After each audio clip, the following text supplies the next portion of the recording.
नमस्कार। आज मैं फिर अपराध की एक और घटना लेकर आपसे रूबरू हुआ हूं। ये भी उसी वक्त की है जब मैं डीआईजी रेंज बरेली हुआ करता था। ये वाकया 19 जनवरी 2019 का है। 8 जनवरी 2019 को मैंने डीआईजी बरेली का पदभार ग्रहण किया था और ये वाकया 19 जनवरी का है। जनपद है शाहजहांपुर, थाना है सिधौली, वक्त है रात का 10:30 बजे। गांव मुजफ्फरपुर, जो थाना सिधौली का ही एक गांव है, वहां के श्री मोतीलाल सन ऑफ चेतराम गांव के कुछ लोगों के साथ थाने पर आए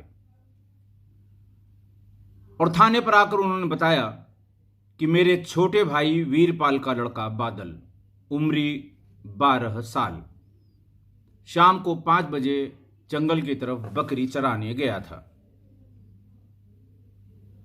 जब बकरी और चरवाहे दोनों के वापस आने का समय होता है तो बकरियां सब वापस आ गईं, बादल वापस नहीं आया। हम लोगों को चिंता हुई। परिवार के सभी लोग और गांव के लोग सब उसको ढूंढने निकले। वो वहीं बगल में राज बहादुर के खेत में घायल अवस्था में पड़ा हुआ था। उसकी दोनों आंखें निकाली हुई थी, बाएं हाथ में बहुत चोट थी, शरीर पर कपड़े नहीं थे। चूंकि उस समय उसकी सांस चल रही थी, हम लोग फौरन आनन फानन में भाग के डिस्ट्रिक्ट हॉस्पिटल शाहजहांपुर गए। वहां पर डॉक्टरों ने ये कहा कि साहब यहाँ इसका इलाज संभव नहीं है, क्योंकि आंखों से बहुत ज़्यादा ब्लीडिंग हो गई है, संभवतः इसके साथ कुकर्म भी हुआ है, इसलिए और ज़्यादा ब्लीडिंग हो गई है, आपको इसके पूरे इलाज के लिए लखनऊ ले जाना होगा।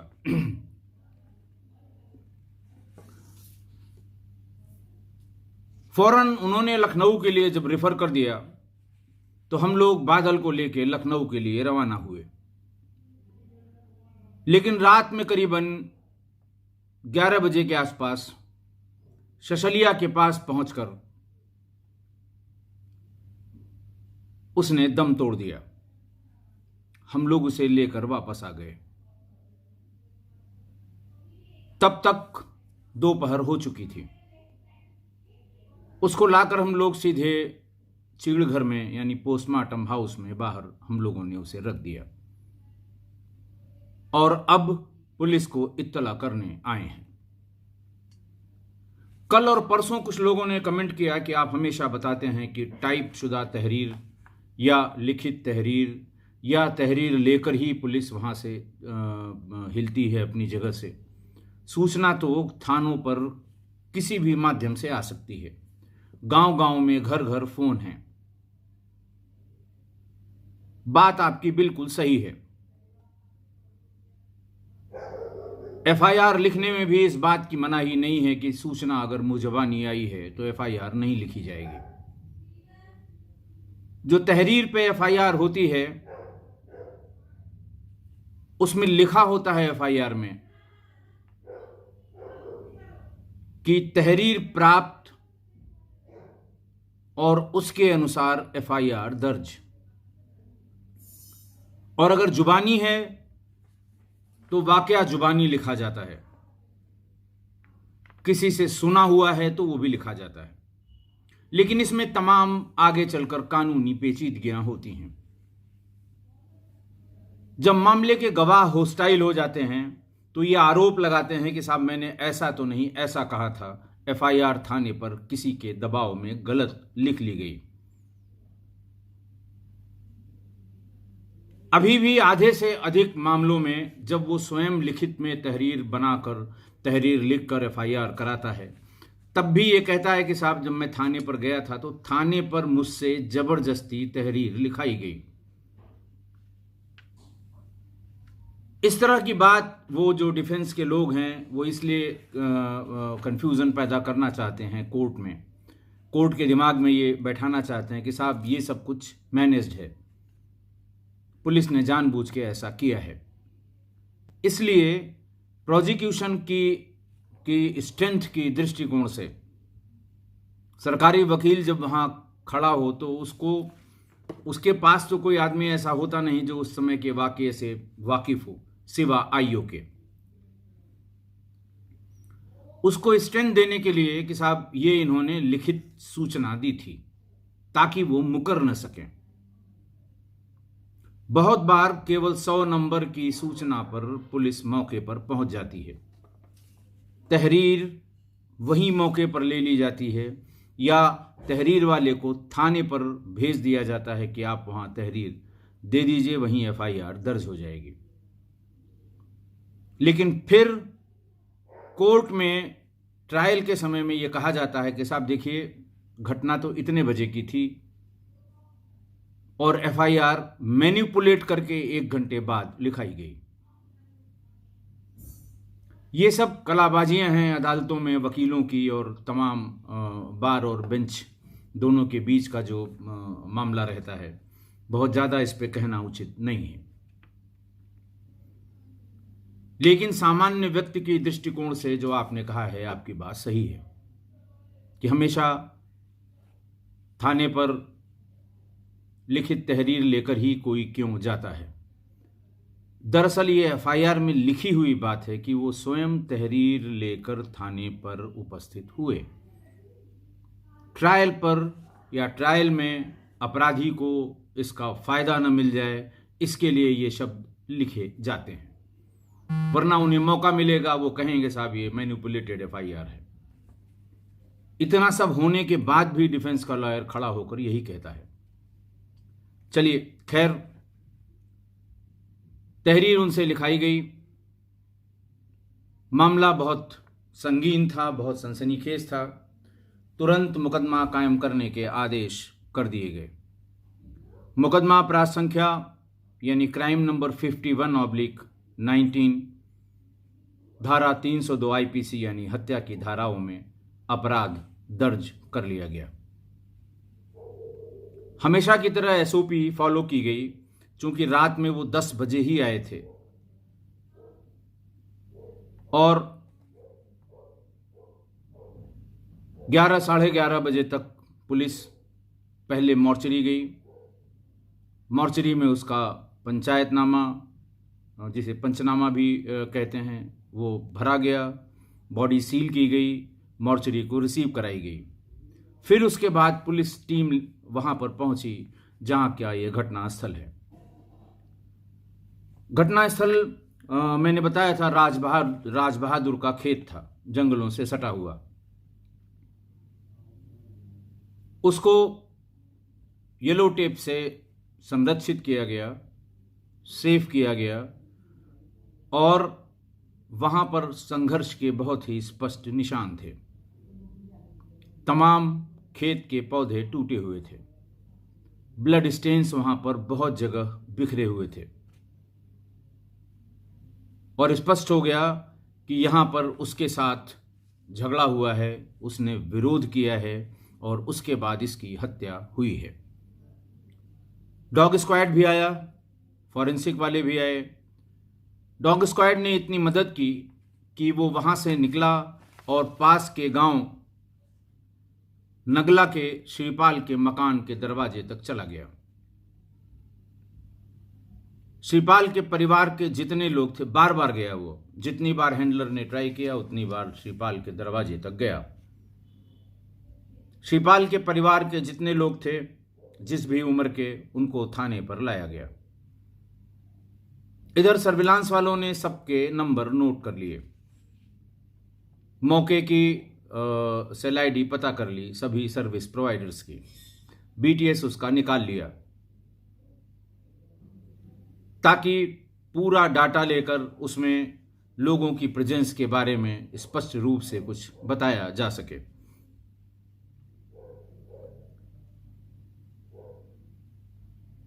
पूछताछ में किसी ने बहुत कुछ ज्यादा नहीं बताया,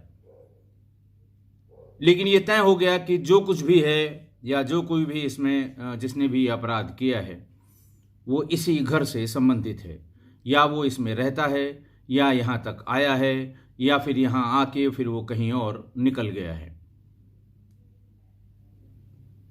चूंकि पोस्टमार्टम नहीं हुआ था, इसलिए किसी से बहुत परिवार वालों से लंबी पूछताछ उस समय नहीं हो पाई।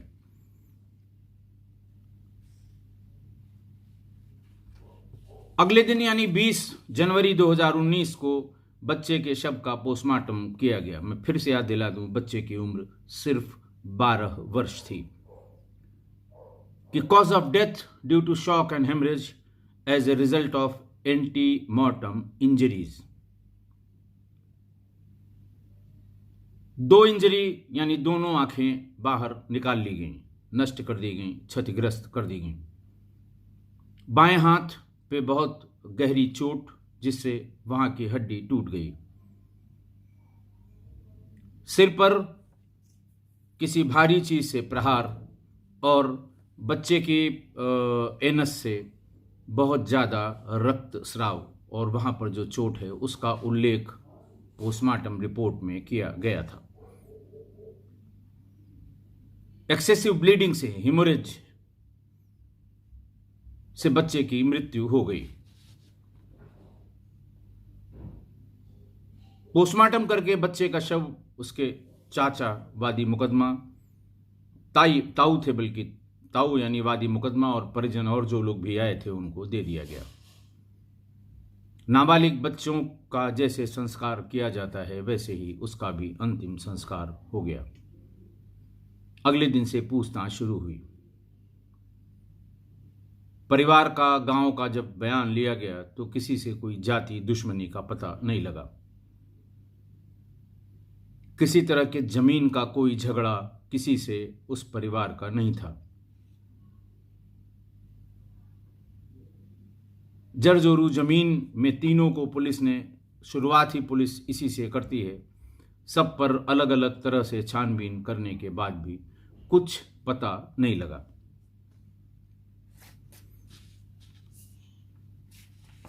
सबके स्टेटमेंट, सबके कथन लिपिबद्ध कर लिए गए। इसी बीच यानी उसी दिन, जिस दिन पोस्टमार्टम हुआ, पोस्टमार्टम रिपोर्ट आई, बच्चे का अंतिम संस्कार हुआ, उसी दिन रात में सर्विलांस वालों ने स्पेसिफिक नंबर्स बताए। उन्होंने कहा कि डॉग जिस मकान पर जाकर खड़ा हुआ था, उनके 21 वर्ष का बेटा है श्रीपाल का, नंगला के श्रीपाल का 21 वर्षीय बेटा है रोहित। इसकी लोकेशन वहीं पर थी जहां पर बच्चे की हत्या हुई थी। पहले से भी चूंकि डॉग बार बार जाकर वहां खड़ा हो रहा था, उस मकान के सामने भौंक रहा था, आवाज कर रहा था, संकेत दे रहा था। हैंडलर ने इंटरप्रेट भी किया कि जो कुछ भी है वो इसी मकान से है, इसलिए रोहित को फौरन उठाया गया, थाने पर लाया गया। मैं बहुत पहले बता चुका हूं और बार बार बताता हूं कि इस तरह के अय्याश लोग, लोफर, सीटियाबाज, कमजोर दिल के होते हैं। ये बहुत ज़्यादा रेजिस्ट नहीं कर पाते, और हुआ भी। बहुत देर तक रोहित रेजिस्ट नहीं कर पाया और अपनी बात पर आ गया। धीरे धीरे बताना शुरू किया। पहले उससे ये पूछा गया कि भाई क्या बात है, 5 बजे बकरी चराने जाने का तो कोई मतलब नहीं है। गांव में बयान लेते समय लोगों ने बताया कि साहब, बकरी सुबह जब सब लोग खाना वाना 10 बजे 11 बजे तक खा लेते हैं, तो घर के या तो सबसे बुजुर्ग लोग जिनके पास कोई काम नहीं है, वो बकरी या जानवर जो भी है उनको जंगल की तरफ ले जाते हैं ताकि दिन भर का चारा उनका हो जाए, एक्स्ट्रा चारा खरीद के न खिलाना पड़े। और जिनके पास बकरी हैं, बकरियां पालन करते हैं, वो भी सब 1 बजे, 1:30 बजे, 2 बजे तक चले जाते हैं। और शाम को 5 बजे तक जानवर भी अपने आप अपनी नांद पे, जहाँ पर उनका खाना रखा जाता है, नांद पर वापस आ जाता है, और चराने वाले यानी चरवाहे भी वहाँ से वापस आ जाते हैं। और बातचीत से ये पता लगा कि पिछले 10-15 दिन से ये 5 बजे जाता था। और 1-1.5 घंटे में चरा के वापस आता था। घटना वाले भी दिन बकरियां पहले आ गईं, ये वापस नहीं आया। जनवरी का महीना था, कड़ाके की ठंड थी, सूरज 6 बजे तक अस्त हो जाता होगा, 5 बजे के बाद अंधेरा हो जाता होगा। उसने उसका कारण बताया। उसने बताया कि मैं चाइल्ड पॉर्न देखने का एडिक्ट हूं। 21 साल उम्र थी अभियुक्त की, रोहित की। दिन भर में जो अपने दोस्तों के व्हाट्सएप ग्रुप से जो वीडियोस आती हैं, शाम को मैं जंगल में अकेले उसे देखा करता था। इसी बीच में बादल से उसकी मुलाकात हो गई। उसने ही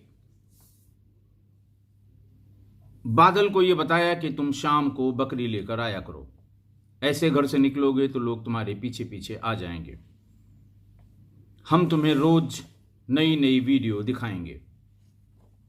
12 साल का बच्चा, समझ होने का सवाल नहीं, ना समझ ही था, कच्ची उम्र थी। और वो रोज आए, उसके साथ बैठ के ये पोर्नोग्राफिक वीडियोस देखे। इसके लिए उसकी पसंद का जो कुरकुरे होता है, जिस ब्रांड का 5 रुपए का एक पैकेट मिलता है, छोटा वाला पैकेट खरीद कर ये ले आता था रोहित मुलजिम। जैसे ही बकरी लेकर वो आ जाता था, ये उसका वेट करता रहता था। खेत के बीच में जाके अपने मोबाइल पर वो पॉर्न उसको दिखाता था। उसने बताया कि साहब, पॉर्न देखते समय जब करीब 10 दिन हो गया तो शुरुआत में पहले उसको नज़दीक खींच के बिठा के, चूंकि मोबाइल में दिखाना होता था तो नज़दीक आके ही कोई देख सकता था, उसको नज़दीक और नज़दीक करने लगा। 2-3 दिन बाद धीरे धीरे उसके कपड़े भी उतारने लगा। हफ्ता भर बीतने के बाद अपने कपड़े भी उतारने लगा। और वो धीरे धीरे श्योर हो गया कि अब अगर इसके साथ कुछ किया जाए तो ये रेजिस्ट नहीं करेगा, क्योंकि वो जो कुछ कर रहा था उसका जरा सा भी रेजिस्टेंस बच्चे के दिमाग में नहीं था। और न ही, चूंकि ये तो काली मानसिकता का व्यक्ति था, इसको उसका रेजिस्टेंस पता नहीं लगा होगा कि बच्चा रेजिस्ट भी कर रहा है। घटना वाले दिन इसने कहा कि मैंने फिर अपनी हरकत शुरू की और मोबाइल उसके हाथ में पकड़ा दिया कि तुम दोनों हाथ से इस तरह से मोबाइल पकड़ोगे तब तुम्हें अच्छा दिखाई देगा। वो दोनों हाथ से मोबाइल देख रहा था। फिर उसे जमीन पर लिटा दिया, कपड़े उसके बदन पे थे नहीं। जैसे ही उसने जबरदस्ती उसके साथ दुष्कर्म करना शुरू किया, उसने मोबाइल फेंक दिया और भागने की कोशिश करने लगा। वो कपड़े इससे मांग रहा था, कपड़े इसने थोड़ी दूर पर रख दिए थे, कपड़ों के पास तक बच्चे को जाने नहीं दे रहा था। जब वो और जिद करने लगा तो रोहित ने उसे जमीन पर पटक दिया। जाड़े की वजह से जो मफलर उसके गले में था वही उसके मुंह में ठूस दिया और उसका मुंह बंद करके उसके साथ दुष्कर्म किया। दुष्कर्म करने के बाद बच्चे ने कहा कि अभी उसे ब्लीडिंग हो रही थी बहुत। उसने कहा अभी जाके मैं भाई को और अपने ताऊ को दिखाऊंगा कि तुमने क्या किया है हमारे साथ। रोहित ने कहा, मैंने कहा अगर किसी को पता लग गया या किसी ने मुझसे पूछा तो कल तुम्हें जान से मार दूंगा। बच्चे ने कहा, मारोगे तब जब तुम बचोगे। शाम अभी जाता हूं, घर वालों को बताऊंगा, पुलिस में हमको ले जाएंगे और पुलिस तुमको पकड़ कर ले जाएगी। रोहित ने कहा, यह सुनने पर मैं डर गया। मैंने उसको एक बार फिर जमीन पर पटक दिया और अपनी हंसिया जो उसके पास थी चारा काटने वाली, जानवरों को खिलाने के लिए, उस हंसिया से उसकी दोनों आंखें निकाल ली। जब ये पूछा गया कि आंखें निकालने के पीछे क्या तर्क था, तुम्हारे दिमाग में क्या था, आंखों से क्या मतलब था, तो उसने कहा कि अगर आंखें नहीं होंगी तो ये पहचान के बता नहीं पाएगा,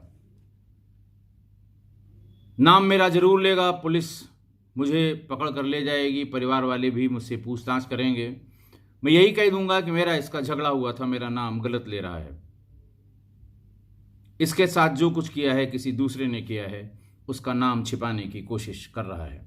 और दिमाग में इसके ये भी था फिल्म्स देखने के बाद कि जब अदालती कार्रवाई शुरू होती है तो मुलजिम से पहचान कराई जाती है। किसी फिल्म का उल्लेख कर रहा था कि चूंकि उसकी आंखें फोड़ दी गई थीं इसलिए वो मुलजिम को पहचान नहीं पाया। उसे एग्जैक्ट ध्यान नहीं आ रहा था कि किस फिल्म का नाम क्या है, उसने मोबाइल पर ही किसी फिल्म में ये देखा था, ये बात उसके दिमाग में चढ़ गई थी, इसलिए उसने उसकी दोनों आंखें निकाल ली। और जब वो ये सब करने के बाद वापस जा रहा था तभी इसने देखा कि उसके परिवार वाले, बादल के परिवार वाले उसको ढूंढने के लिए घर से खेत की तरफ आ रहे हैं। वो चुपचाप वहां से अपने घर चला गया।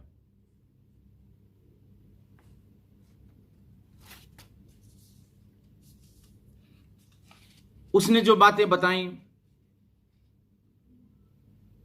घटना के समय पहने गए कपड़े, उसका फॉरेंसिक वालों को बुलाकर मुआयना किया कराया गया, उसमें ह्यूमन ब्लड पाया गया, ह्यूमन सीमेन पाया गया, और उसने जो बनियान पहन रखी थी उस बनियान में मृतक के सिर के बाल भी पाए गए। नाखूनों में स्किन के टुकड़े उस समय मिल गए, इसीलिए उसका हैंड स्वैब यानी पानी से एक केमिकल मिलाकर हाथ धुलाकर उस पानी को रख लिया जाता है ताकि उससे जो नाखूनों में छिपे हुए स्किन के टुकड़े होते हैं वो मिल जाएं।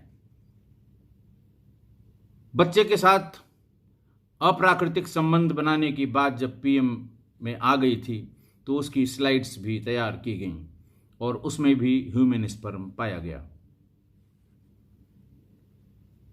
21 तारीख को उसको थाने पर पूछताछ के लिए लाया गया था और उसकी स्वीकारोक्ति के बाद उसे गिरफ्तार करके जेल भेज दिया गया। सारे फॉरेंसिक एविडेंस, गवाहों के बयान, डॉक्टर के बयान, मुकदमा जिसने लिखा था उसके बयान,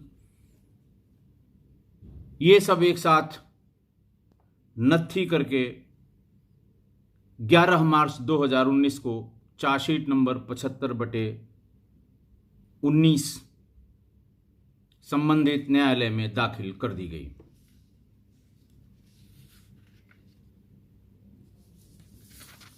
आज की घटना बहुत हृदय विदारक।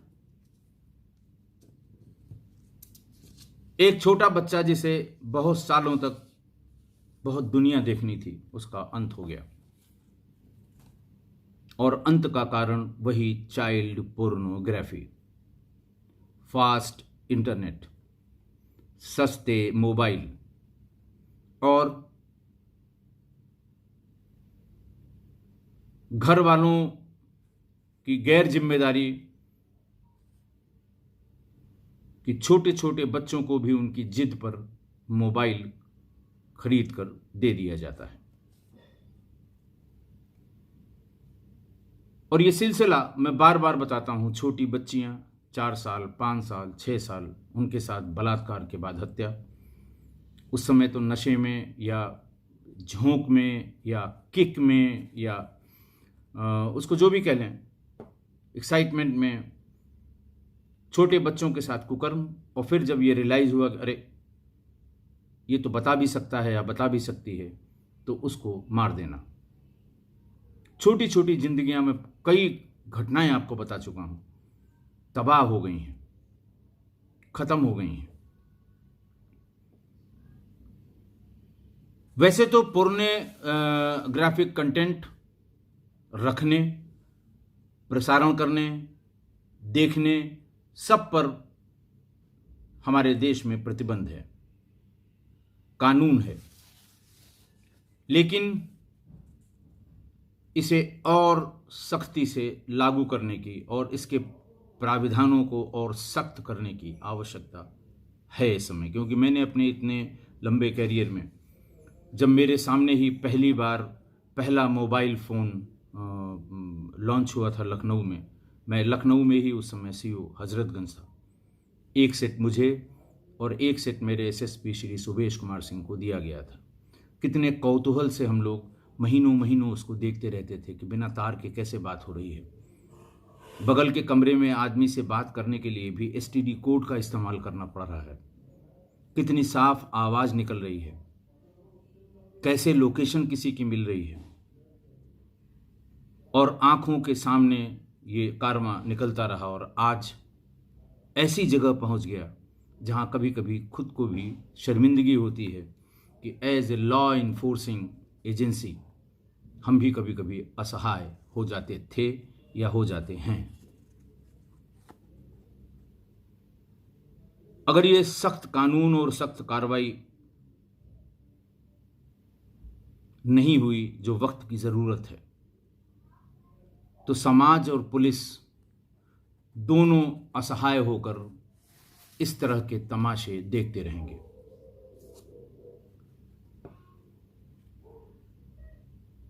इसमें सबको निगाह रखने की ज़रूरत है। किसी की जेब में पड़ा हुआ मोबाइल किस तरह से चल रहा है, किस तरह इस्तेमाल हो रहा है, इसको देख पाना बड़ा कठिन है। खासकर बच्चों के लिए आप जब दे रहे हैं, वो इस्तेमाल कर रहे हैं तो बहुत कठिन है। लेकिन फिर भी कभी कभी टीका टिप्पणी जानकारी मोबाइल फ़ोन कर लेकर देखना, उनके मन में ये बात रहे कि हमारा फ़ोन भी कभी मेरे घर वाले चेक कर सकते हैं। देखना होगा, देख ही लेंगे, आप नहीं रोक सकते, हम भी नहीं रोक सकते। लेकिन उनके मन में चूंकि कच्चा मन है, उनका विकसित नहीं हुआ है, अपरिपक्व हैं,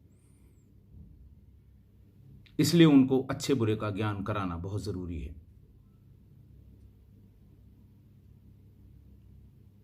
अनुरोध है कि इस तरह के कंटेंट से आप स्वयं भी बचें और औरों को भी बचाएं। मन दूषित न होने पाए इसका आप भी उपाय करें, सरकार भी उपाय करे, पुलिस भी उपाय करे। यही आज वक्त की ज़रूरत है। आज के लिए बस इतना ही। आशा है आप मेरी बात से सहमत होंगे। अगर सहमत नहीं हैं तो आप अपनी राय जरूर दीजिए, मैं इंतज़ार करूँगा। आज के लिए बस इतना ही। बहुत बहुत धन्यवाद।